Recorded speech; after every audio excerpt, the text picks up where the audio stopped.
Well, hello and welcome to this video. In this video I'm going to go through the IGCSE 055 paper 1 that is going to be the new multiple choice paper that's going to start being examined in 2027. And I just want to say, for those who are in IGCSE in year 10 now in 2026 are going to do this exam next year in June.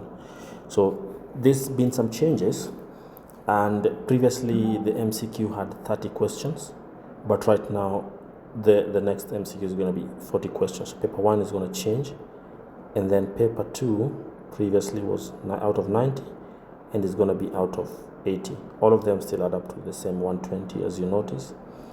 So this is from 2027, and this is before. So 23 to 26 has been that. Even previously maybe, and 27. So now we're going to do 40 questions. I'm going to try to do this as fast as I can and possibly help you be able to maneuver in this paper. So I'm going to go straight to question 1.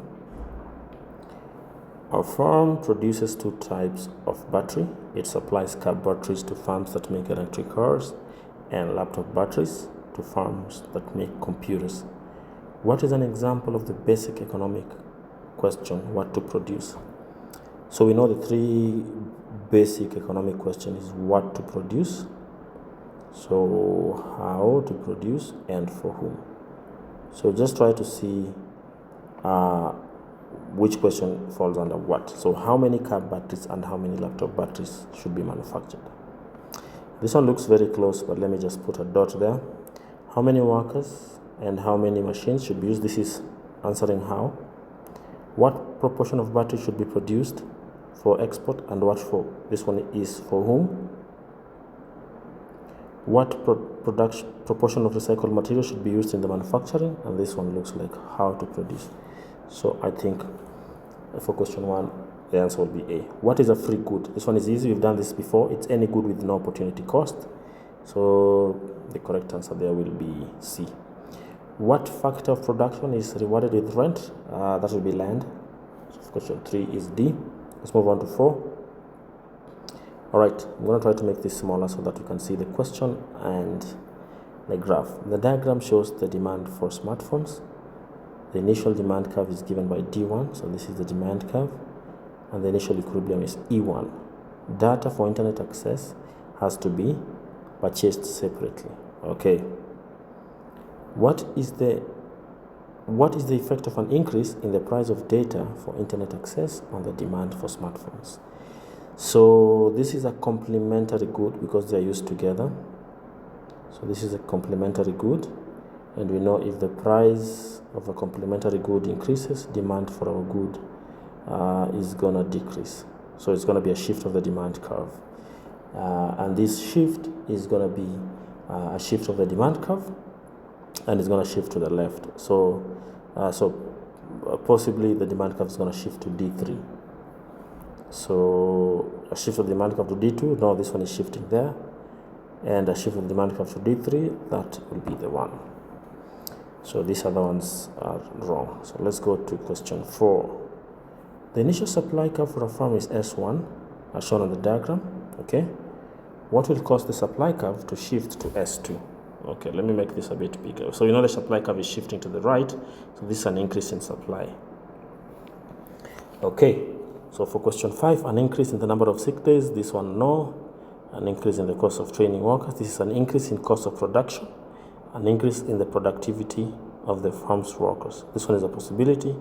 An increase in the wage rate. This is going to increase cost. So the correct answer for 5 will be C. Let's move on to 6. A firm reduces the price of its product from 100 to 90. The quantity demanded increases from 1,000 to 1,500. What is the price elasticity of demand? This one we've done a video on it before. So this will be the percentage change, quantity demanded, divided by percentage change in price. So the percentage change in quantity demanded, I'm going to go to quantity. So the new quantity minus the old, which is 1,000, divided by the old times 100. So sorry, this is 1,000 here. So 1,000. Okay, so this is 1/2 times 100, which is 50. So percentage change is 50, percentage change in quantity demanded. Let's try the percentage change in price. So this is 90 minus 100 over 100 times 100. And this is 10 over 100, which is minus 1 over 10 times 100. And this is 10. So divide by minus 10. So the correct answer here will be minus 5. So for question 6, correct answer is D. Let's move on to 7. What can a government analyze through the use of price elasticity of demand? So here we know PED is very important for taxes because it can either determine if the government wants to reduce quantity consumed or the government wants to increase revenue collected. So revenue collected through taxes. So how a change in income tax affects current account? No, this one is not true. How a tax on the production of a good affects tax revenue? This one could be true. How changes in the rate of interest affect unemployment? This one can be analyzed by the government but not through PED. How providing more merit goods affect? This one can also be analyzed by the government but not through PED. So the correct answer here is B for 7. Okay, a farm cannot obtain new additional raw materials needed to increase the production of a good above 50,000 units. What is the price elasticity of supply at 50,000 units if the price increases? So this basically means that now supply is price inelastic. The price inelastic because the quantity supplied is 50k, it cannot change. And therefore, if it's price perfectly inelastic. If it's perfectly inelastic, then the correct answer would be A. Okay, so how you remember that when PES is perfectly inelastic,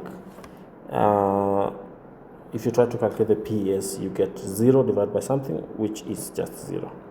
All right, let's move on to question 9. A monopolist uses oil in its production process that causes pollution. Okay, the monopolist is efficient at producing large quantities of its products, which are sold at a very low price. What is the likely cause of market failure? Abuse of monopoly power? No abuse of monopoly power because they're selling at a very low price. Demerit goods?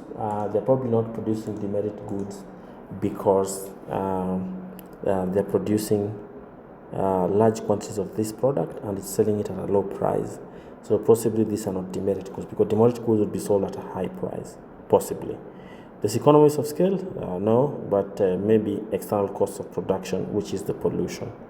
So for question 9, it's D. 9D. Okay, let's move on to question 10. The diagram shows the market for a good. The equilibrium point is at point X. The government fixes a maximum price at point P, P2.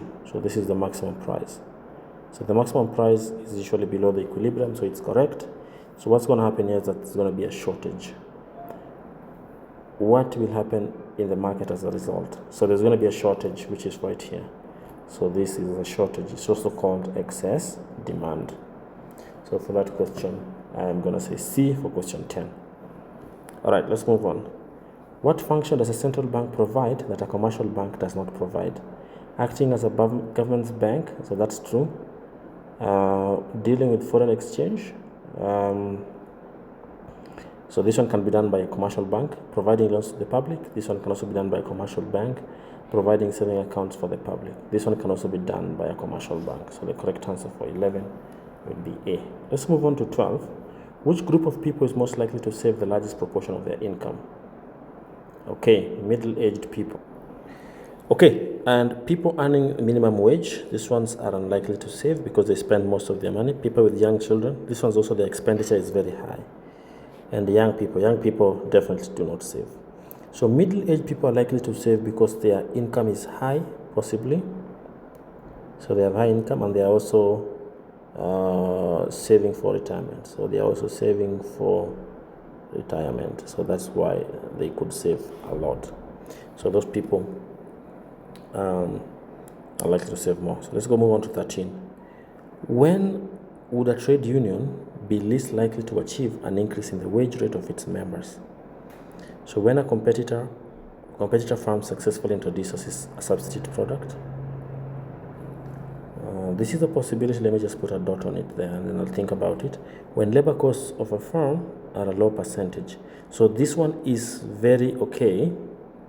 This means if labor costs are a low percentage, they can actually easily bargain for that. When the firm introduces labor intensive, so this one again they can, and when the firm is making large profit, so even for that they can always get higher wage rates. So for question 13, I'm going to go with A. Let's move on to 14. So I'm going to try to reduce this. The diagram shows the initial demand for labor. This is the initial demand for labor for a farm. The initial equilibrium is point X. The government then builds a new transport links that connect a wider population to the farm's place of work. What is the new equilibrium? So if they build a new transport system, it's going to increase the supply for labor. So it's going to shift supply to the right. And if you shift supply to the right, the only place you land is at C. So for question 14, I'm going to go with C. Let's move on to 15.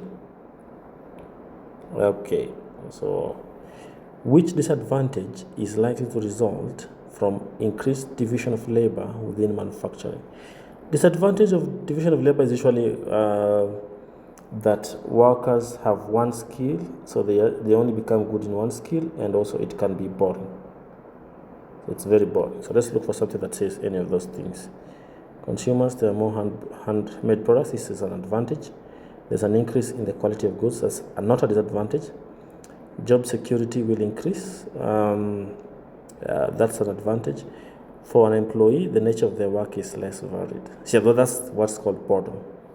So 16, correct answer. For 15, the correct answer will be D. 15, D. Let's go to 16. The owners of a chain of pizza restaurants decide to buy a chain of burger restaurants to increase revenue. Which term describes this action? So a pizza restaurant buys a burger restaurant. So this is a merger. It's not a nationalization. It's not a privatization. It's not a vertical merger because they're not on the supply. They're on the same level in the supply chain. So it's most likely a horizontal merger. Let's move on to question 17. Okay, why might a government encourage a competitive market? Okay, let's go through the answers. Competitive markets create high prices. No, they create lower prices. Competitive markets generate large advertising costs. This will not be a reason to encourage that. Competitive markets prevent innovation. They actually encourage innovation. Competitive markets provide greater consumer choice. So this would be a reason for a government to do that. So for question 17, let's go with D. Let's go to 18. A firm buys new machinery to produce greater output per machine. The firm trains some of its workers to operate this machine but makes a larger number of workers unemployed. What is the effect of productivity on capital on the productivity of labor? So what is happening here is that the productivity of capital is increasing because it's producing greater output per machine. So this one and that one can be answers. But also because they now need less workers, it means each of the employees that's employed is also, their productivity is also increasing. So for 18, it has to be rises and rises for 18. So B. Let's go to 19. The diagram shows the average total cost curves of 4 firms and how they change as output increases. Which firm has the lowest fixed costs? The lowest fixed cost, so this one means the fixed costs are there. This one also means fixed costs are there where there's zero quantity. Fixed costs are there where there's no quantity being produced. And this one, fixed costs are there. There's no fixed cost for D. So this one would be the one with the lowest fixed cost. All right, let's move on to 20. What is true in a monopoly market? Consumers enjoy a large variety. No, they have one product. Firms with limited finance find it difficult to enter the market. This one could be true. High levels of profit are unusual. So monopolies are expected to make profit. High cost of production is always higher than in a competitive market. No, the cost of production may not always be higher. So the correct answer here for 20 is B. So this one, profits, monopolies expect high profits. Okay, 21. What is least likely to be directly affected by the government? What is least likely? So least likely. The interest a firm receives from its money in the bank. So this one, the government through the central bank sets interest rates. So this one is no. The minimum wage a firm pays to its workers. Minimum wage, this one will be affected by the government. So this one is known. The selection of a new manager at a firm. This one is true. The working condition of employees at a firm. So this one could be affected by the government through laws on requirements of safety, for example, and many other things. For 21, let's go with C. Let's go to 22. Protection of the environment is a key macroeconomic aim. Which policy measure is most likely to achieve this?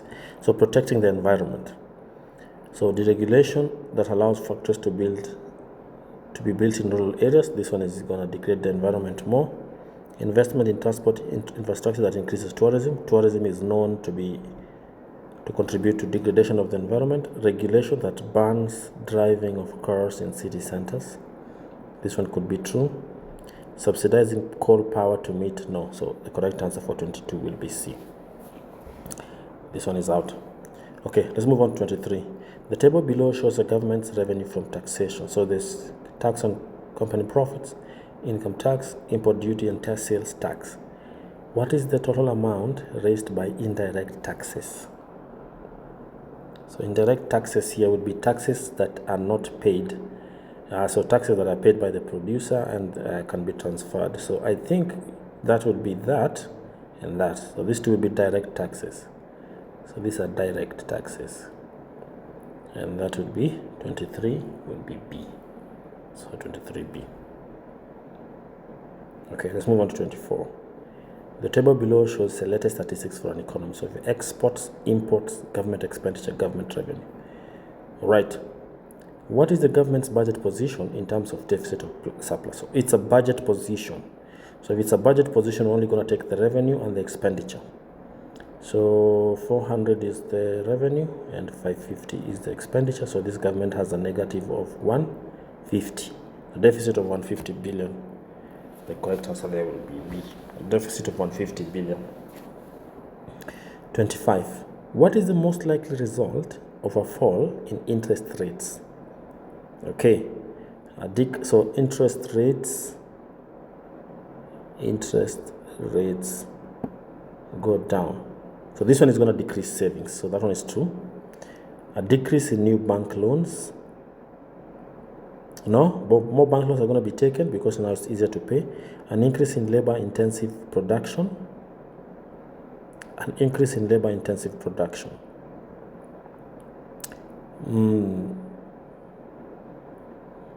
So if people can borrow more, then it means producers can invest in their companies, and then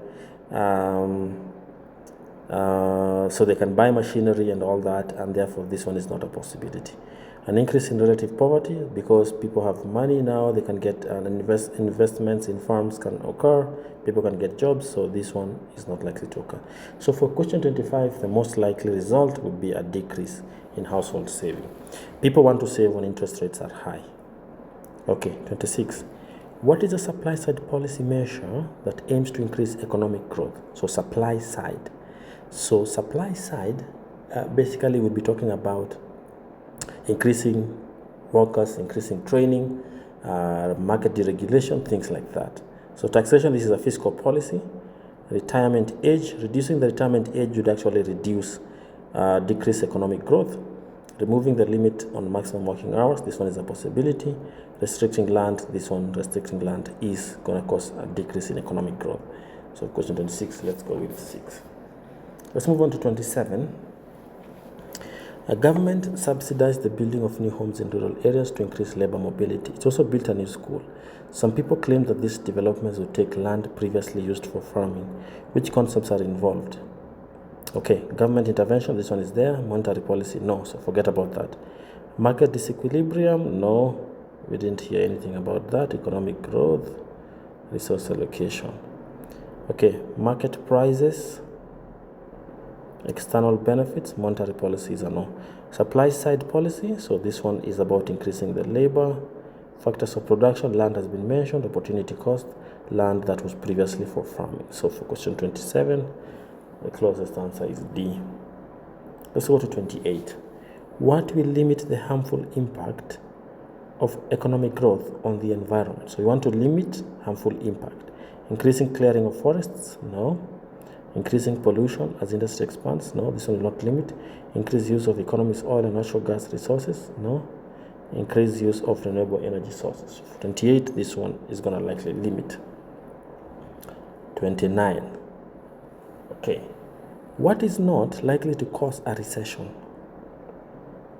Not likely to cause a recession. So a recession, we know majorly is when AD goes down for two consecutive. So basically when there's negative economic growth for 2 quarters. So negative for 2 quarters. Okay, so but basically it means also AD is going down. A government reducing its expenditure, this one can cause a recession. So this one can cause a recession. A natural disaster, this one can also cause a recession. Mining a new source of useful metal, no, this one cannot cause a recession. Problems with global supply of raw materials, this one can also cause a recession. So for 29, we'll go with C. Let's go to 30.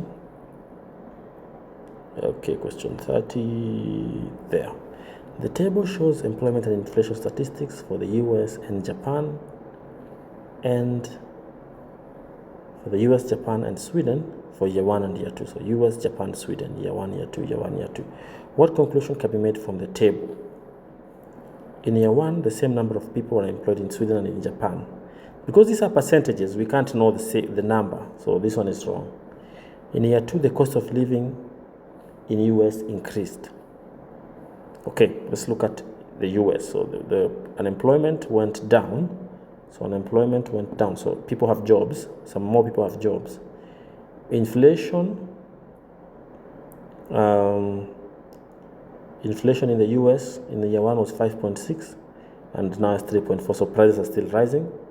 So this one is true. The number of employed people increased in all 3 countries.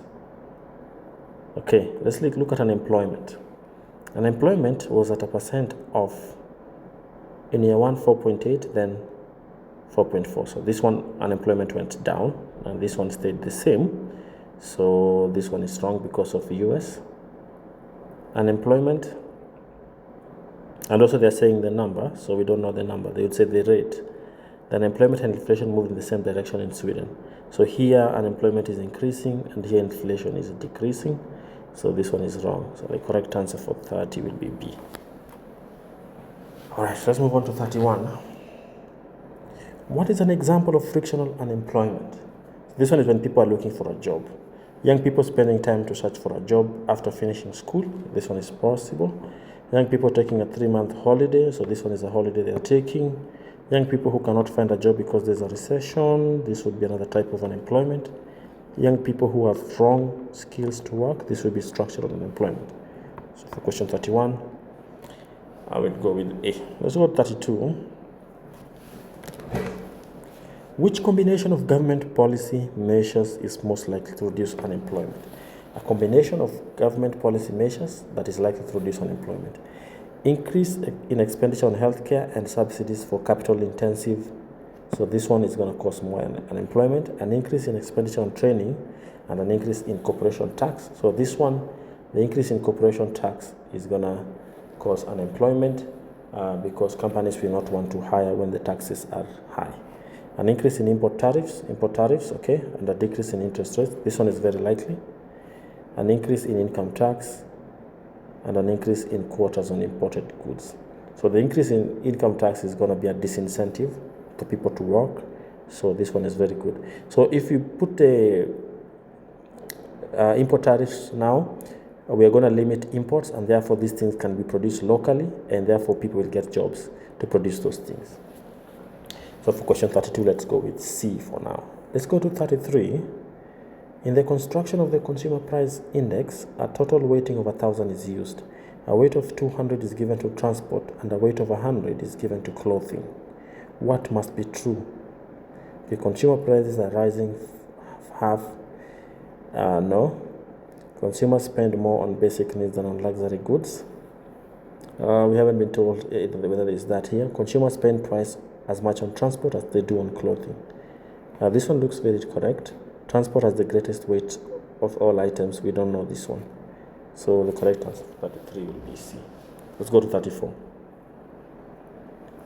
When comparing living standards, what makes Human Development Index, HDI, a more useful indicator than GDP per head?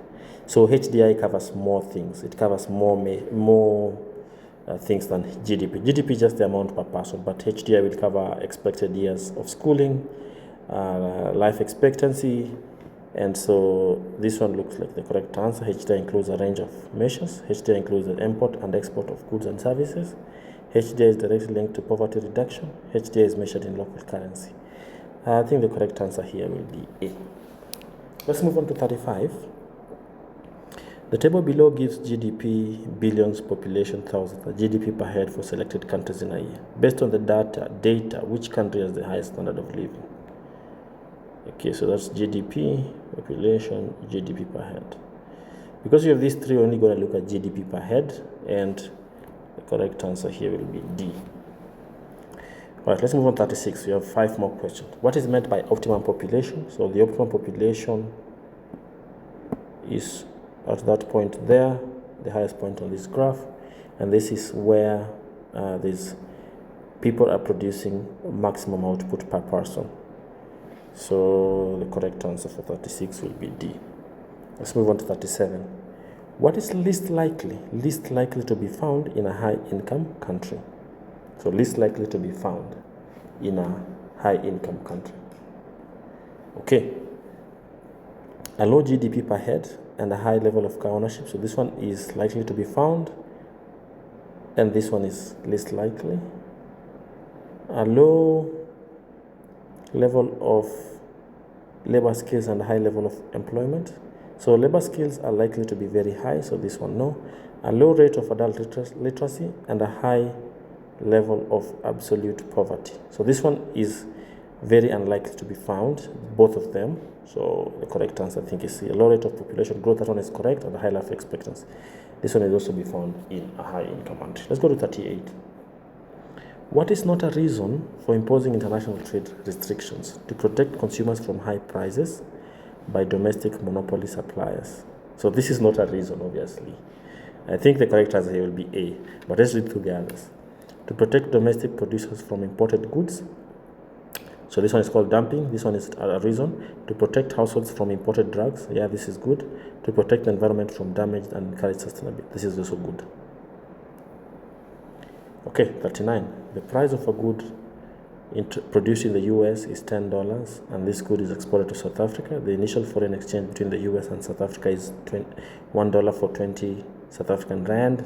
So that good is 10 times 20, so it's 200 rand. The foreign exchange is then changes from $1 to 19, so now it's 19 times 10, so now it's 190 rand. How does the price of the good change in South Africa? So it decreases by 10 rand. So 39 is B. All right, finally 40, without doing it in 28 minutes, which is very good. The diagram shows the level of exports and imports of a country. Okay, let's make it smaller. What is true for this country? Exports of goods are worth 60 million. So this is exports. Goods is 50% of that. So that could be the answer. Imports of goods are worth 50 million. Imports of goods. These are exports, these are imports. So imports of goods are worth 50 million. Imports of goods, no, 60 million. This one is wrong. Exports of services are worth 50 million. They are worth 60, not 50.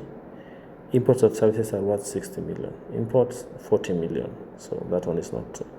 So the correct answer for 40 is A. All right, so don't forget to subscribe to my video. We did it in 29 minutes. This paper will be 1 hour long. And see you in my next video.